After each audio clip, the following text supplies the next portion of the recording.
All right, let's welcome in Steve Sipple from on 93.7 The Tick. Good morning, Sip. Hey, how are you guys doing? Good. Because John Butler didn't mince words and his defense didn't play well in the last 2 weeks, is this not a surprise what happened on Monday? Because what now? Not mincing words. He might have been way too honest publicly about his Matt own. Rule? No, John Butler.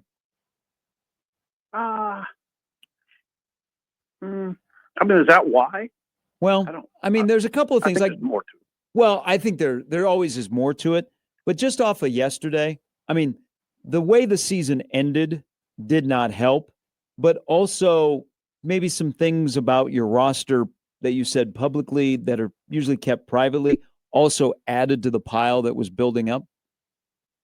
I think that added to the pile. I think what he said, I think what he said privately was a bigger matter, actually. I think it's not a stretch to think when Rule after the Iowa game said, I can't be around toxic people. I think it's pretty safe to say that he was making reference to John Butler.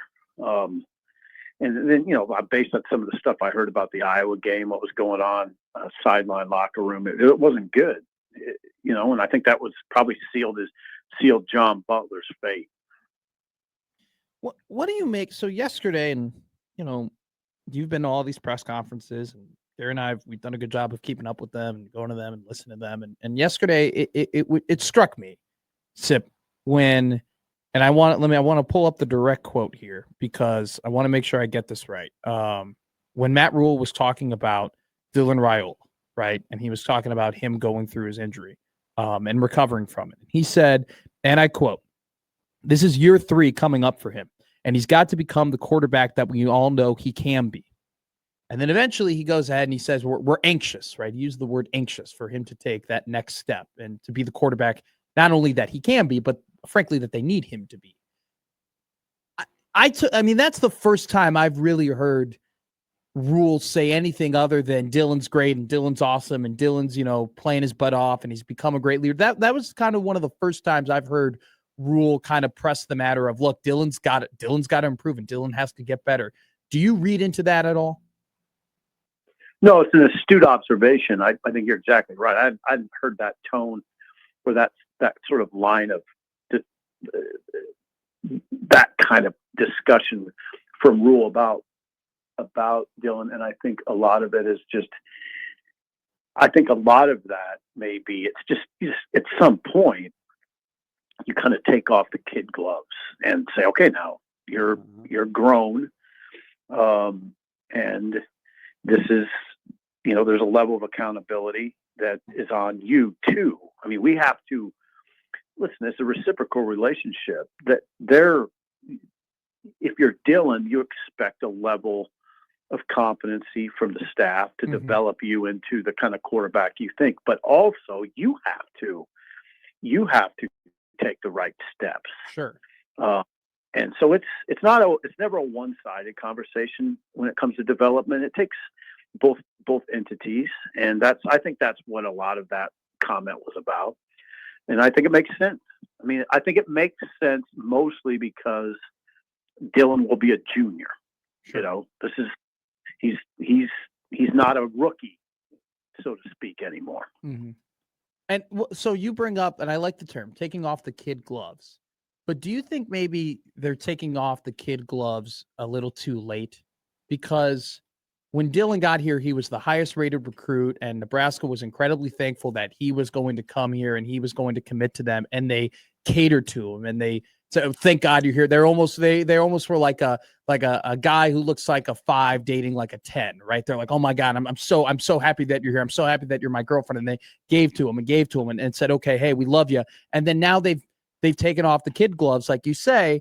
But wouldn't that kind of potentially create a rift or a contrast in that relationship if out of nowhere now you're like, "Hey, dude, it's up to you"?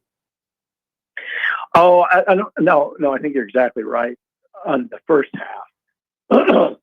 If you would have stopped at, are they a little late? Yeah, they're a little late, in my opinion. in doing that. They should have been driving him as hard as they Not, I don't know. I got to watch it. I mean, I think they drove him, but they drove him to improve. I don't think that wasn't going on. I want to be respectful to Dana and Coach Thomas and Coach Rule, but I think there could have been a little bit more of a hard drive. Yeah. Now, has it created a rift because of that? I don't know. I don't know that. I don't think so. I think Dylan is pretty happy here. So I agree with you on the first part, but I don't think there's a rift. Okay. But yeah, there's definitely a part of me that thinks they could have gone a little harder with him, and it is a little late. But let's just see what it looks like. I'm taking it day by day. Hey, were you, because now we're trying to figure out what is the best fit to be the defensive coordinator. And, and Rule's got a couple of home run hires.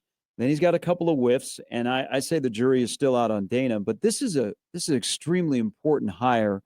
And I think it's an attractive job, Sip, because it's the Big Ten, it's Nebraska, and you'd be coming to work for a coach that's not going to get fired, okay, that doesn't have to save his ass for 1 year.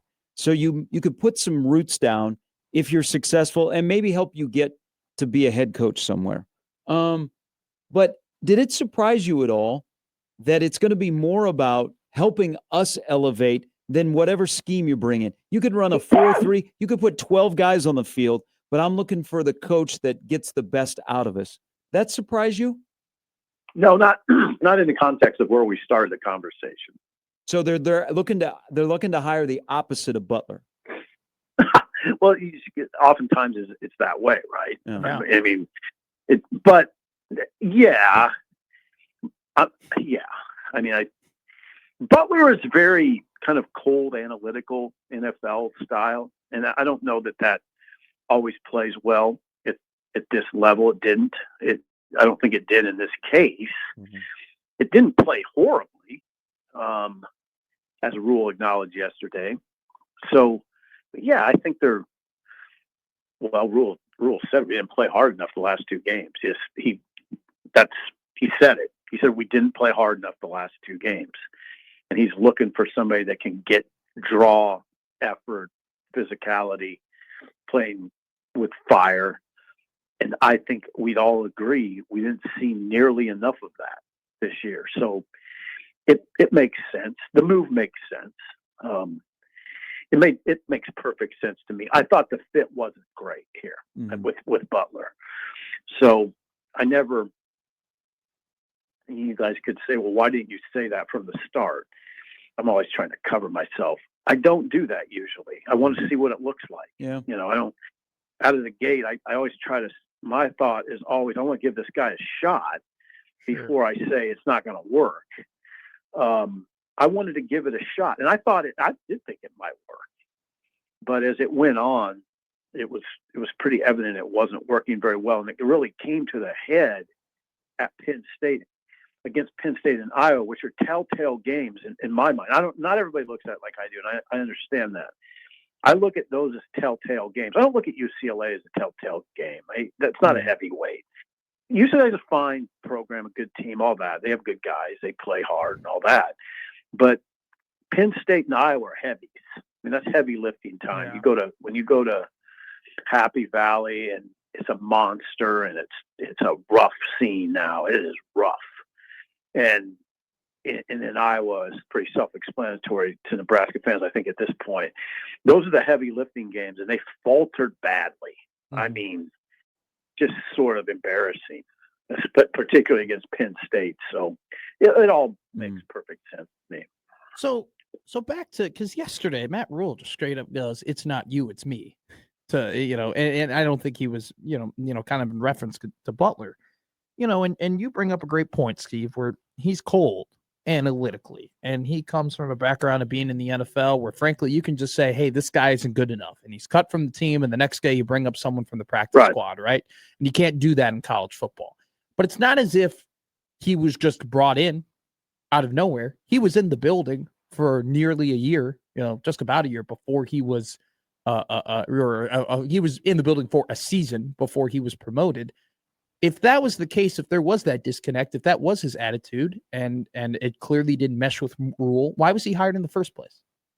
Well, I think what can happen, that's a good question. He was in charge of a room, the secondary room, and it's a little different leading a room than it is leading an entire unit.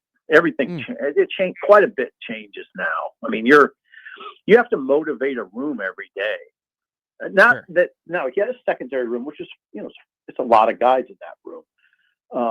I think there's 20. I think he had like 20 some guys, 25 guys. So that's a lot. But again, it's much different now.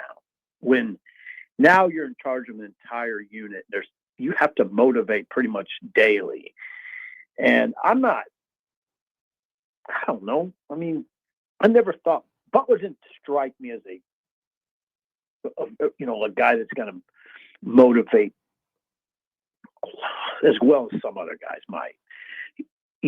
Go into a room and really get guys charged up. I don't want to suggest he doesn't have a side of him that's very good to players, a warm side. Of course he does. There's no way John Butler would have made it this far in this profession if he didn't have that side. He's got it.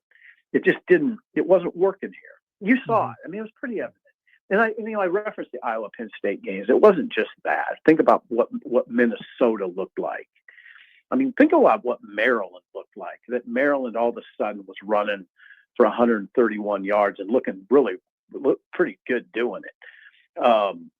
Northwestern put a number on them. USC ran for 200. It wasn't just those two games. So there was something that wasn't right. And that's, again, and I'm going back to fit too. You ask a very valid question because there is a level of accountability that Rule has to acknowledge. He hired him. Yeah. It was a weird time though. The original hire was really odd. Remember, it was July of 2024. I think it was July 3rd. And it was sort of we have a problem with Evan Cooper. And now there's this, we have to get a guy in here quick.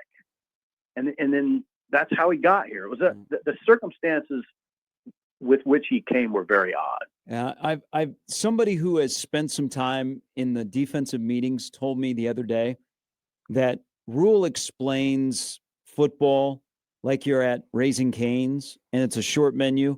Butler will explain football like you're at the Cheesecake Factory, where you have multiple pages of the menu. They both are high football minds, but they go about it differently. So let's shift now because we're on the ground running and there has to be a sense of urgency. Figure out the roster for December, who's staying, who's going, and then add to the roster in January. And, oh, by the way, you have 15 practices in a bowl game there. If you are looking at what the roster could be, you know what is ahead of some opponents you play that you haven't played recently. What hope are you selling in the offseason? Because we sell hope, Sip. We all make money off selling hope in this business. Nebraska needs to sell hope for people to go, oh, I've seen this before. Yeah. Instead of going, hey, 7-5, that's on me. We'll get better. What do you think is their selling point in the offseason to go, okay, all right, I see it. Okay, I'm back for you in 2026. Young roster, which he alludes to a lot, and I'm talking like 39 sophomores, redshirt freshmen, and freshmen on that. I think the last two deep, you could count them up. Sophomores, redshirt freshmen. I think the number's 39. It's 30-some. Mm-hmm. So I think that just overall, you have a lot of youth on the roster. I think you could also point to, you kind of point to Emmett like he did yesterday and say, look, this is the kind of development that's possible here, and we need a lot of guys to kind of do what Emmett did. When nobody was expecting Emmett to be the best running back in the Big Ten. Nobody. Maybe Emmett, but not, and Holgerson loved him. Holgerson was right about this. He loved him in August. He was saying all those wonderful things about him. I was still very skeptical, and Emmett proved a lot of people wrong. But yeah, that I think it's mainly that. Also, okay, now we got a GM who's in place, who wasn't in place the last portal go around when they were adding guys last December. You didn't have a GM. Mm. Now you have a GM to help organize and help manage all of that. And you can always point to the portal as a place of hope. And okay, I mean, while we're at it, I think you can sell the fact that you have money. Mm-hmm. You are in that $25 million range where you can compete in that range. You have $16 million. It's got the rev share number is going to be $16 million, and you probably have close to $10 million of money ready to use on guys. So you're at a good number. So, and then, I don't have to talk about the facilities you have, but since you're asking, you have these unbelievable facilities. I mean, unbelievable. So there's still a lot. And let's face it, they're not 5-7. Okay. They're 7-5. This isn't a disaster. And I kind of feel bad sometimes because I think I contribute a little bit to the portrayal of it as being worse than it is. All I said was that if you didn't beat Iowa, it was going to be harder to sell progress. Doesn't mean you can. It just is harder now. Yeah. I wouldn't say disaster. I don't think this year was a disaster by any means, and that's not what you're saying. It's just those last two games are going to stick for a while. And, you can fix some of the things that led to that, but and one of them being Iowa, you're like, okay, that's what we were building towards to win those kind of trench games. I just think it's underwhelming. It's a very nondescript season. Just 7-5, some really great performances, including an unbelievable performance by a running back, but kind of nondescript, Sip. That's how I would describe it. Yeah. I mean, if you just say your best wins are against Cincinnati and Northwestern, there's not much to say, right? That's it. Those are your best wins. Sip, if I was a fan, right? So this isn't me saying it, but I'm just a fan here, and I'm asking you. You know what? Matt Rule said the D-line was going to be great. It wasn't. He said at the Big Ten media, it's Big Ten Media Day. He said, hey, I'm excited about my D-line. Everybody talking about my D-line. My D-line's going to be hell on wheels. He said that. He hyped up running back too. Hey, I really like what we have behind him in the running back room. He talked about all these different things, right? And they had a very manageable schedule. They played the best teams at home, all that stuff, and they still went 7-5. I'm not going to buy the words that Matt Rule says to me anymore until I see the product on the field. If a fan said that to you, what would your response be? I would understand. I mean, as far as what he does with kind of praising players publicly, I think I have a handle on that. And I actually support him in that. These guys hear so much negativity in social media. I think he feels a duty to balance it out. I do. I mean, he's kind of spoken to that. I'm not creating that out of nowhere. He has made reference to it at various points. That it, if we're continually, we media fans, people in social media, which is pervasive in this society, are forever questioning, for instance, Mekhi Nelson's ability, and they don't have the narrative, they don't have a sufficient backup, and that the D line is undersized and it's going to be a problem. That's all they hear. Yeah, it can become a psychological problem, but it maybe helps a little bit if the head coach is at a podium saying, no, I got confidence in those guys. Because he's about the only one that balances it out. Sure. And I actually appreciate it. If I was a father of Mekhi Nelson, I would appreciate it because you don't hear much else good or anything else good. So that I get it. I think I get what he's doing. And I do think there's times where it's legit, where he does talk. Like I say the talk about Emmett, where I expressed my skepticism, and I was expressing it with Emmett, not so much publicly, but to the guys, I'd say, come on, man, he's not that good, in August. And they were right. I mean, they saw it. It wasn't just Holgorsen, it was Matt too. So there are times when it's very legit. I think with Singleton, Deshaun Singleton, it was legit. He had a really good year. Yeah. Well, they'll get some positive news today here at about 11 o'clock, I believe, when Emmett Johnson gets awarded by the Big Ten on the first team. And if he's not, Sip, We riot. Yeah, the guy, I mean, what I most appreciate about him is 802 yards of total offense in the month of November, which led the nation. It's insane. And the team went 1-3. That's the hardest month of the year in football. And look what he did in the month of November. He did a lot, period. You can go, Keith Mann does a great job of supplying the stats. And it's pretty eye-popping when you go through it all. But that number really hit me. Absolutely. Leads the nation in all-purpose yards in the month of November. Yeah. Sip, we appreciate it. Thank you. All right, take care, guys. It's Steve Sipple. The